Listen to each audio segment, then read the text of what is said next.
Episode की शुरुआत वहीं से होती है जहां पिछला एपिसोड खत्म हुआ था। बोंग की फॉरेंसिक टीम से फोन पर बात कर रही होती है। तभी जी वूक की एक्स गर्लफ्रेंड वहां आ जाती है। बोंग ही उसे देखते ही समझ जाती है कि यही वो लड़की है जिसने जी वूक को धोखा देकर छोड़ दिया था। वो वहां से चली जाती है। जी वूक की एक्स ह्यू जंग कहती है, क्या तुम मुझसे नहीं पूछोगे कि मैं यहाँ क्यों आई हूँ? जी वूक शांत स्वर में जवाब देता है, नहीं, मुझे इसमें कोई दिलचस्पी नहीं है। ह्यू जंग कहती है, अगर तुम चाहो तो मुझ पर चिल्ला लो, मुझसे नाराज हो जाओ, जो कुछ मैंने तुम्हारे साथ किया उसके लिए। जी वूक कहता है, मुझे इनमें से किसी चीज में भी दिलचस्पी नहीं है, मैं पहले ही सब भूल चुका हूँ। ह्यू जंग बोलती है, तुम बहुत बदल गए हो जी वूक। वो मुस्कुराते हुए कहता है, हाँ, जैसे हमारा रिश्ता बदल गया। दूर खड़ी बोंग ही यह सब देख रही होती है। फिर वो वहां जाकर जी वूक की गर्लफ्रेंड बनने का नाटक करती है। ये सीन बहुत फनी और प्यारा होता है। ह्यू जंग का चेहरा उतर जाता है। जी वूक पूछता है, तुमने ये सब क्यों किया? बोंग ही कहती है, मैं तो बस तुम्हारा श्राप उतारना चाहती थी। फिर फ्लैशबैक सीन आता है जिसमें जी वूक बोंग ही की रक्षा कर रहा होता है। वर्तमान में जी वूक कहता है, अब तुम्हें ऐसी मदद की जरूरत नहीं है। फिर सीन बदलता है, एक हत्या हो चुकी होती है और वही लड़का दिखाया जाता है जो पहले फॉरेंसिक जांच के लिए बोंग ही के घर आया था। सीन फिर ह्यू जंग पर शिफ्ट होता है जो अतीत की बातें याद कर रही होती है। फिर दिखाया जाता है जी वूक जो कार चला रहा होता है। बोंग ही उससे कहती है, कार यहीं रोक दो, मुझे उतरना है। लेकिन जी वूक अपने विचारों में खोया रहता है और सुन नहीं पाता। वो कार से उतर जाता है और बोंग ही भी उसके पीछे जाती है। जी वूक पूछता है, तुम यहाँ क्या कर रही हो? क्या तुम मुझे फॉलो कर रही हो? बोंग ही कहती है, मुझे खुद नहीं पता मैं यहाँ क्यों आई हूँ। फिर वो वहाँ से चली जाती है।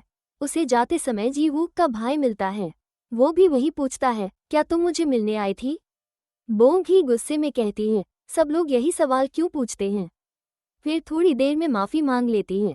जी वूक का भाई कहता है, तुम मुझ पर अपना गुस्सा निकाल सकती हो।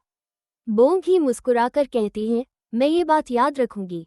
इसके बाद जी वूक के अंकल का जन्मदिन होता है। उसका भाई उन्हें वाइन गिफ्ट में देता है और जी वूक एक लिफाफा देता है। अंकल चश्मा लगाकर पढ़ते हैं। वो रेजिग्नेशन लेटर, इस्तीफा होता है। दूसरी ओर ह्यू जंग बोंग ही के बारे में पूछताछ करती है और उसे पता चलता है कि बोंग ही पर जिला अटॉर्नी के बेटे की हत्या का आरोप है। वो ये भी जानती है कि उसका बॉयफ्रेंड जी वूक है। अब सीन बदलता है, जी वूक उदास बैठा होता है। दुखी संगीत चल रहा होता है। बोंग ही उसे देखती है। जी वूक पूछता है, क्या तुम्हें भूख लगी है? रुको, मैं खाना बनाता हूँ।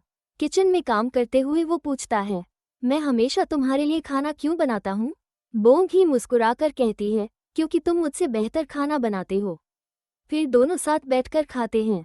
जी वूक पूछता है, क्या तुम मुझसे कुछ पूछना चाहती हो? बोंग ही कहती है, नहीं।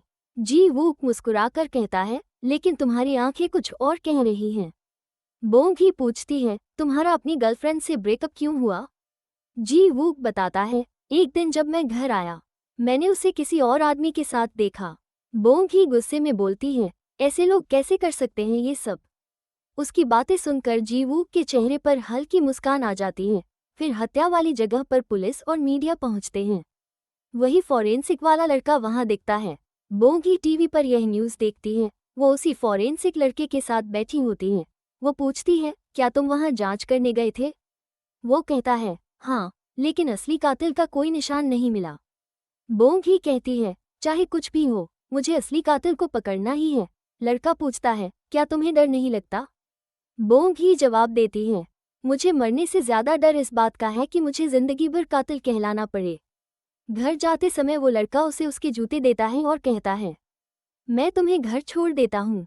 तभी वहाँ जी वूक आ जाता है और कहता है, तुम यहाँ क्या कर रही हो? बोंग ही वो नाराज होकर कहता है, हमने तय किया था कि साथ मिलकर कातिल को ढूंढेंगे, मैंने कहा था ना। फॉरेंसिक वाले को देखकर वो कहता है, अगर कोई सबूत नहीं मिला तो इसका मतलब है कि कातिल को फॉरेंसिक की जानकारी है। वो सबूत मिटा चुका है। फिर दोनों वहां से चले जाते हैं। रास्ते में बोंग ही पूछती है, तुम मेरे साथ इतना अच्छा व्यवहार क्यों कर रही हो? क्या तुम्हें मैं पसंद हूँ? जी वूक कहता है, इंसानियत के नाते। बोंग ही नेट पर जाकर इंसानियत के नाते का मतलब सर्च करने लगती है। फिर दिखाया जाता है जी वूक की माँ से उसके अंकल कहते हैं कि वो जी वूक को समझाएं कि रेजिग्नेशन का फैसला रद्द कर दे, पर वो मना कर देती हैं। वो अपने कैफे के लिए नया कर्मचारी ढूंढ रही होती हैं। उसी वक्त बोंगी की माँ की प्रोफाइल आती है और वो उन्हें हायर कर लेती हैं। बोंगी की माँ ये खुशखबरी उसे बताती हैं। बोंगी उन्हें बधाई देती है। बाजार में शॉपिंग करते समय बोंगी को जी वूक मिलता है। वो कहती है, तुमने मेरे लिए बहुत कुछ किया है, मैं तुम्हारा बदला चुकाना चाहती हूँ। जी वूक हंसकर कहता है, मत करो, तुम्हारे एहसान लौटाना बहुत खतरनाक होता है। बोंगी कहती है, तो आज मैं तुम्हारी ग्रोसरी का बिल भर देती हूँ। जी वूक मुस्कुराकर कहता है, तो फिर मैं पूरा स्टॉक भर देता हूँ। दोनों का ये पल बहुत प्यारा होता है। फिर दिखाया जाता है कि बोंगी ने घर बदल लिया है और जी वूक उसे याद कर रहा होता है।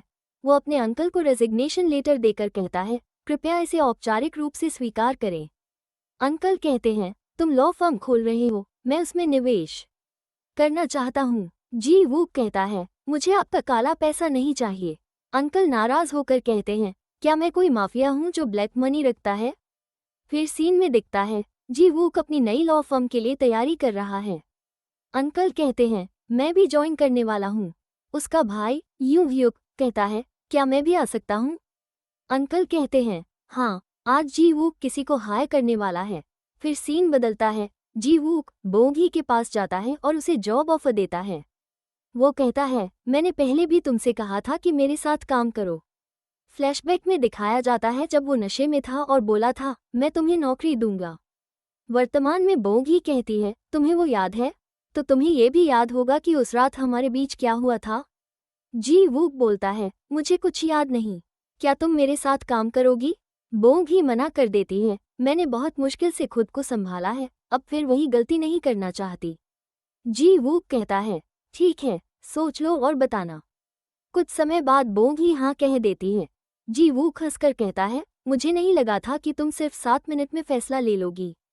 जब वो ऑफिस पहुंचते हैं, वहां पहले से ही उसके अंकल, भाई और मिस्टर बेंग मौजूद होते हैं। वो सब बहुत शोर मचा रहे होते हैं। जी वूक कहता है, ये मेरा ऑफिस है, यहाँ शांति से काम करो। भाई यूं ह्यूक कहता है, ठीक है, अब हम शांति से काम करेंगे। लेकिन जी वूक गुस्से में कहता है, तुम सब यहाँ दोबारा मत आना। रात में यू ह्यूक बाहर बैठा होता है।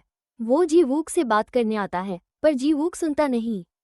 यू ह्यूक कहता है, मुझे एक मौका दो समझाने का। फिर दोनों पार्क में होते हैं। वहाँ कुछ बच्चे सिगरेट फेंक देते हैं और झगड़ा हो जाता है। यू ह्यूक कहता है, हम दोनों बहुत अच्छे दोस्त थे। फ्लैशबैक में दिखाया जाता है कि यू ह्यूक को भी ह्यू जंग पसंद थी, पर जब वो उसे प्रपोज करने जाता है तो पता चलता है कि वो जी वूक को चाहती है, और जब जी वूक ने उसे किसी और के साथ देखा था, वो दूसरा आदमी यू ह्यूक ही था। वर्तमान में यू ह्यूक कहता है, क्या तुम मुझे कभी माफ नहीं करोगे? जी वूक कहता है, मुझे नहीं लगता कि मैं कर पाऊंगा, और चला जाता है। लेकिन मन ही मन सोचता है, मैं तुम्हें खुद से दूर भी नहीं रख सकता। घर आकर जी वूक उदास होकर चेहरा छुपा लेता है। बोंगी उसे देख लेती है और बाद में मरहम लगाती है। फिर दिखाया जाता है कि यंग ही और मिस्टर बैंग जी वूक को मनाने जाते हैं कि वो यूं ह्यूक को हायर करे, पर वो इनकार कर देता है। लास्ट सीन में टीवी पर न्यूज़ आती है, शेफ यंग की हत्या हो गई है। वही फॉरेंसिक वाला लड़का दिखाया जाता है। बैकग्राउंड में बोंगी की आवाज़ आती है, मेरी तरह ही किसी और निर्दोष को पकड़ा गया है। ये केस भी मेरे केस जैसा ही है। और इसके साथ ही एपिसोड 5 खत्म हो जाता है। तो मिलते हैं नेक्स्ट एपिसोड में, तब तक के लिए बाय।